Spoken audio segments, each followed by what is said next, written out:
Hi, friends. Welcome to a Lovely Yarn podcast. My name is Amber. This week's episode is going to be a little different because I'm going to take you all along on my family's recent trip to Acadia National Park in the state of Maine, the beautiful state of Maine here in the United States. If you're not interested in seeing our vacation vlog, I will put a little timestamp out in the video description and you can go ahead and jump right to all the knitting content because you better believe I took my knitting along and I will be giving an update on what projects I brought, what I'm working on, and some troubles I'm running into as well. So enjoy this beautiful scenery from an absolutely beautiful place here in the United States. It's my favorite place to be, actually. I hope you enjoy it, and I will talk to you on the other side of this footage.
Welcome to a Lovely Yarn podcast from Bar Harbor, Maine. We are on our last day of vacation here. We came up on the 4th of July and we have been here all week, and I thought I would show you what knitting I brought with me this week and show you my little progress I've been making. Oh, this table on our back deck is extremely unstable. It's very wobbly. Let me move my projects down to the floor and I will pick them up as I go through them. So first I want to show you this. I finished my beach ball socks. I'm calling them that because it's actually, I didn't fully finish them. There goes a stitch marker.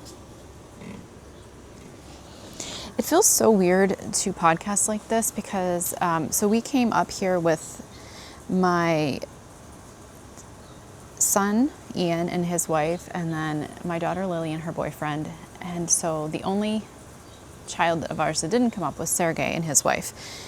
They just weren't able to make it work. So that was a bummer, but they weren't able to come up. But it's been weird. I've been taking a lot of footage throughout the week, but not talking at all. And even this is weird because I'm sitting on the back deck and I feel so self-conscious. Like, everybody knows I do this, but it's still so weird for me to do this in front of people. So let me show you. I finished the first one, and I'm calling these my beach ball socks because the yarn is from Barnyard Knits and it's the beach ball colorway. It's their fingering weight merino nylon. So this is what I worked on our way up. And then I have the second one finished, except I need to graft the toe shut. And so I just need to do that. But whenever I was working on these on the way up, my little kit with my darning needle was in the back seat of the car. And so I just finished them to this point. Maybe I'll do that today. Weave in the ends and call these completely done. Then, if you guys remember, I should just grab it. I should grab it. Yeah. Okay, I am back. So I should mention we are staying in town, right in town, in a very nice central location. We have stayed various places when we're up here in Bar Harbor. We prefer to stay in town because everything is walking distance. We can walk to restaurants, we can walk to shops, we can walk to the bus stop for the Island Explorer, which is like the free shuttle service here that takes you to the various trailheads and locations and stuff in Acadia. Okay, but anyway, you might be hearing some background noise because we are in town. Okay, so do you all remember this yarn that I found in a thrift store when we were camping last summer? So I immediately cast this on while we were on that camping trip. I'm also filming on a totally different camera. It's a portable one, and I'm just learning literally how to use it this week. Guys, this episode is going to be a little disjointed, so we're just going with the flow, because if not, it's not going to happen. Cannot let Mrs. Perfectionism get to me. Okay, so I had immediately cast on socks on that camping trip, and if you've been here, you know that those socks were crazy because this yarn had all kinds of cuts in it. So I was constantly having to rejoin the yarn and keep knitting. And what that meant is this is fingering weight yarn, but I ended up getting this really thick fabric because, let me turn this inside out. I was having to rejoin the yarn so much. Look at all those ends, okay? And I was weaving them, I was kind of knitting the ends in so I wouldn't have to go back and weave them in individually. So basically I could go and just cut these off now because they've been knitted in, a length of yarn has been knitted in. However, as we were driving up, after I finished these socks, I had both pairs of socks shoved in this bag, and I thought, I'm just going to start working on the other pair. And so I started, and then I decided these socks are going to bother me because this first pair is going to be incredibly thick because I had to add in new yarn so many times. So they were almost going to work up very much. This feels very much like almost like a DK weight, or at least a sport weight. And essentially, since I was knitting 2 strands of fingering weight together for a lot of these rows, that is what it would have ended up being. And even in the heel, because I was still having to do that in the heel. So it's like really squishy and thick. So that began to bother me because I thought my second sock is going to be different. It's going to be a different density of fabric. It's going to be, it's going to look different. I think somebody's mowing their yard. I don't live in town. I never have to deal with like town problems. We're just going to keep going with it. Okay, so what I decided to do was I just ripped back in this sock to where there were no longer any like new joins. And I thought, I'm done with this. And I cast on for a new sock. So we've got this, and I'm making this a shorty. And I'm doing something absolutely new. I am doing an afterthought heel. So see that little bit of purple? Can you see that? That is where I'm going to put my afterthought heel. I've never done an afterthought heel. I decided recently decided I wanted to try one, and I thought this is a great time to try it because this yarn, I bought it at the thrift store. It was $1. It's not, I probably would not have bought this if it had not been $1. And so there's nothing to lose. You know what I mean? Like, I know I'm not going to ruin these socks, but just in case, I thought this is just a good yarn to do my first afterthought heel on. So like I said, I did 10, well, I didn't say this, I'm going to tell you now. I did 10 rows of 2x2 rib, and then I did 10 rounds of just stockinette, and then I knit in my afterthought area, and now I'm just going to be knitting down the foot. So that's nice, not having to put a heel in. I usually do a heel flap and gusset. Okay, so that is that. Then I brought 2 other projects up here with me. It was really easy. Normally when I pack for a vacation, I get so stressed because I'm like, I need to make sure I have enough variety in my projects. What am I gonna take with me? And like, so I get almost like this paralysis when I'm packing my knitting, which is crazy. But I'm also like, well, what am I gonna be in the mood to knit? I don't know, that's unpredictable. And then every time I take all this knitting and I don't even have like a ton of time to knit because we usually have pretty active vacations, especially when we come here. We hike a lot, and I don't get a lot of downtime to just sit and knit. I have to be intentional about working it in.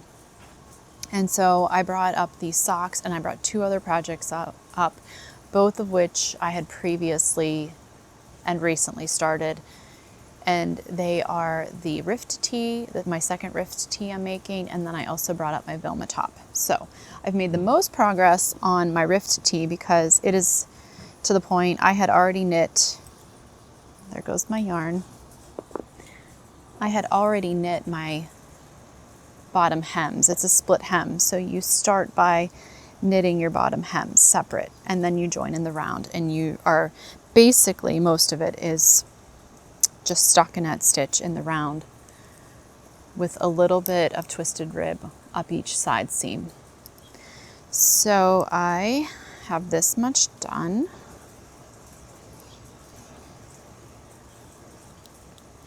This yarn is Little Fox yarn, the Willow base in the Smudge colorway.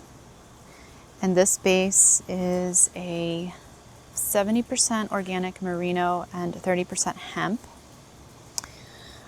I bought it while on vacation in Emerald Isle in I think 2019. Now, as I'm knitting this, I am not crazy for this color.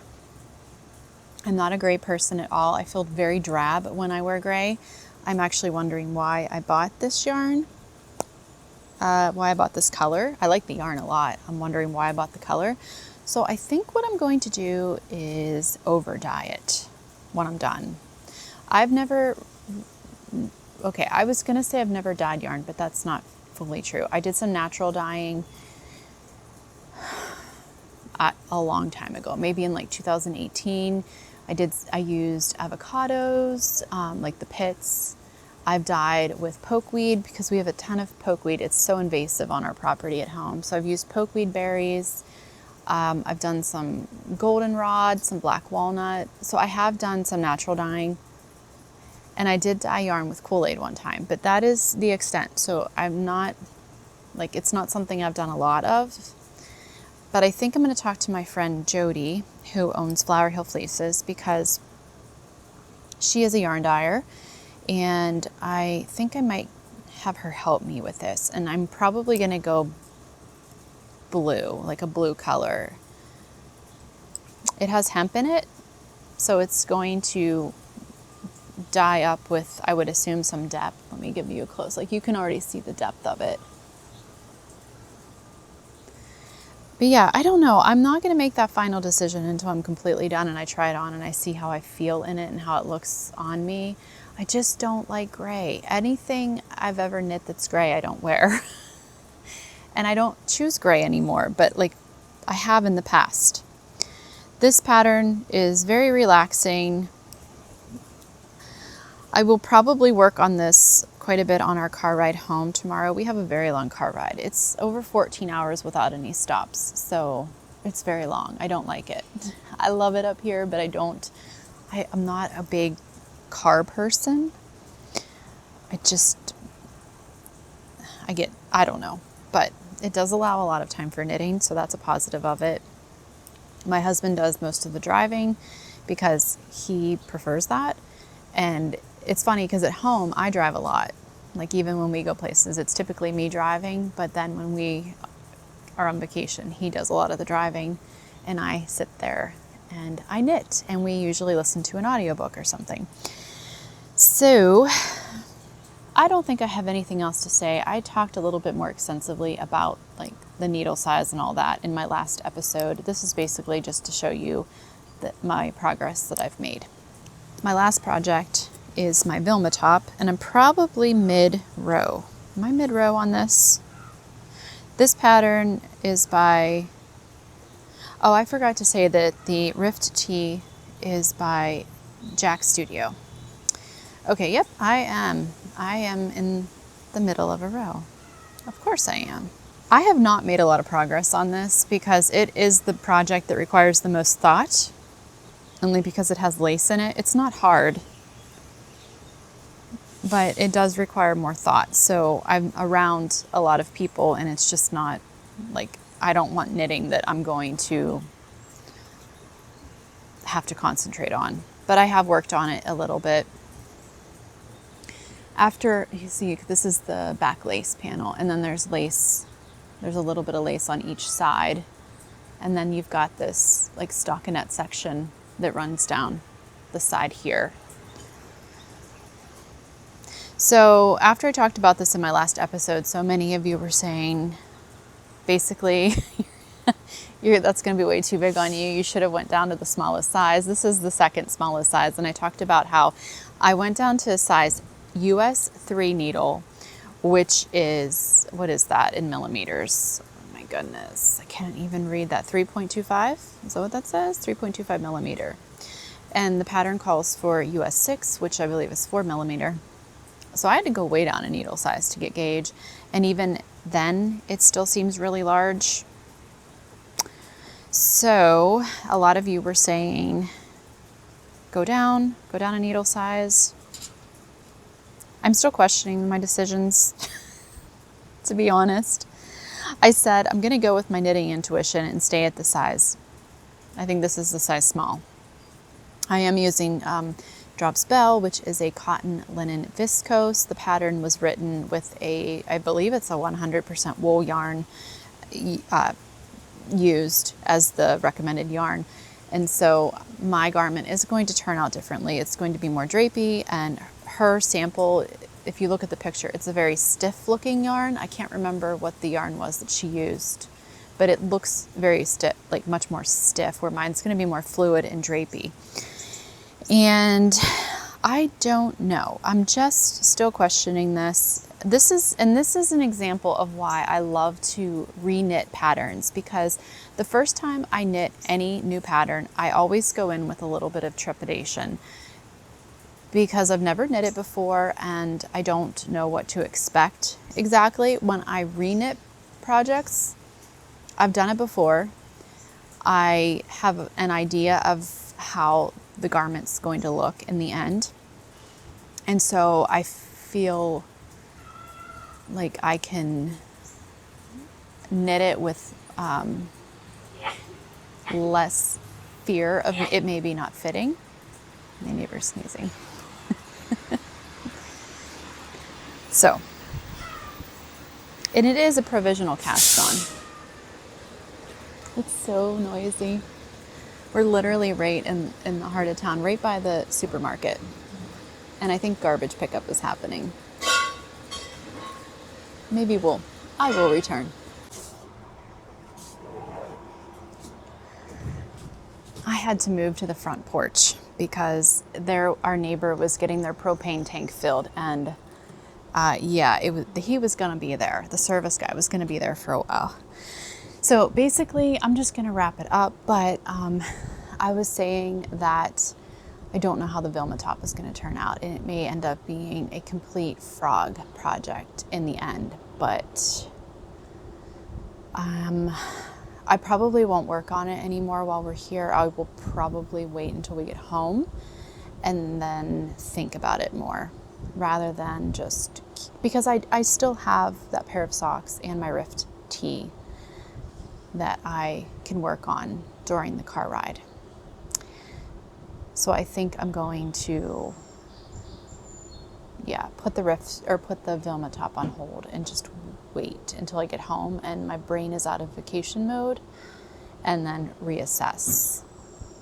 Maybe take it off the needles, put it on barber cord, and kind of wrap it around myself and see how I think it's going to work.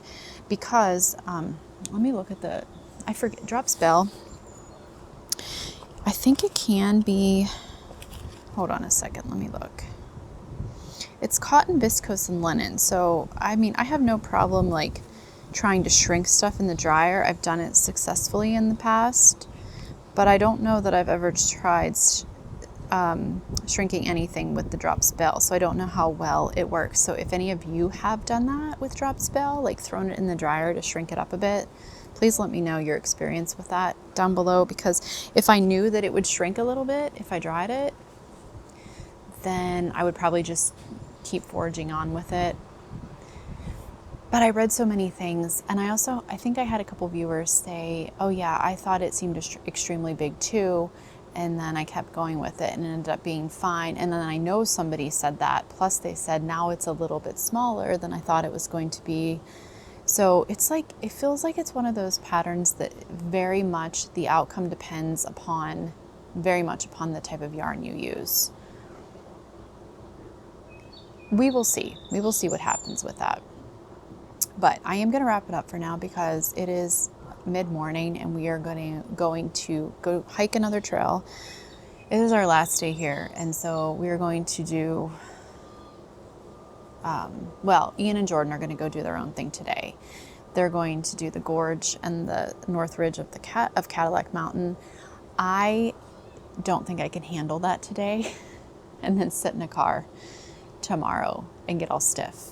It is that trail. Those trails are long, very steep, and although I wouldn't typically mind that, my body feels beat up. I'm getting older, guys. I'm getting older. It's okay. At least I can still hike mountains, right? But we're going to go do something different, less difficult, and enjoy our last day here in Acadia National Park. It's my favorite place to go. It's my favorite place I've ever been as far as a vacation spot. And it's been a really good week. We've had beautiful weather, so it's been nice. Anyway, all right, everyone. Thank you so much for watching. and I'll talk to you next time.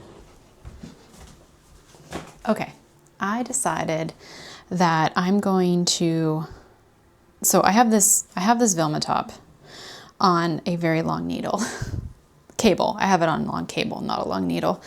So I thought, I don't need to put it on barber cord. I can just kind of wrap it around me and see, but look how long it is. Anyway, okay, so let's do this together. I already did this one time by myself here. It's looking large. All right, I'm gonna come closer. You're not gonna be able to see my face, but you'll be able to see what I'm talking about. So here we go. Now, remember, I did a provisional cast on, so there is no like bottom hem of this yet, and the hem on the bottom always does give structure. So that's why I'm thinking, I mean, it's rather large. I still have to put a button band on. So there will be a button band. And when I turn around, now this is pulled. This is part of the reason I way prefer top down. I think they're easier to adjust. I think they're easier to try on. I feel like that, and that is just my opinion and my preference. I just like to be able to try on easier. This is looking huge. Okay, so here's what I could do.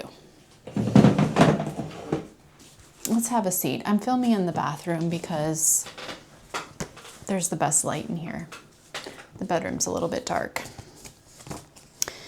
Let me show you all the picture. Okay, so do you see the hem portion? I cannot see the camera right now, so I'm hoping you can see what I'm talking about. It's not ribbed, it's actually more lace work, so it's gonna give it some structure, but it's not going to give it like a ton of, it's not gonna cinch in as much as if it were a ribbing, like a ribbed hem. But what I could do is just go and pick up the stitches, the provisional cast on, and actually just knit down and make my hem and see what kind of structure that adds to it, because it's very loosey-goosey right now. You know, you just have that scrap yarn down there holding it, and so it's there's no structure at the bottom, which could be part of the problem. And when I was researching online about this top and just provisional cast-ons in general, that is one of the, I don't want to say issues, but one of the considerations, like you're not going to have your full structure if you don't have your bottom hem on, of course. So you cannot make a fully informed decision about the fit. Gosh, I hate this. I hate this. I hate having to make this decision. It's just knitting, but it's also like, yeah, but it's a lot of time. So maybe the smartest thing to do would be to just pick up and knit down and knit the bottom hem and then see how much structure that gives to the rest. I think that's maybe what I'll do before I knit up anymore. What do you guys think? Honestly, I even contemplated working the project backwards and just starting at the very bottom and not doing a provisional cast on. You totally would not have to do a provisional cast on. I'm not sure why the designer designed it that way rather than just starting at the bottom and working up. I mean, I'm sure she had a reasoning for that, but I had thought about just like working the pattern backwards, but then I also thought, I mean, it would have been super easy now that I look at this. Oh well, it's okay. See, I like to share all the little things about my knitting because sometimes it works out perfectly and other times I'm constantly questioning myself through a project.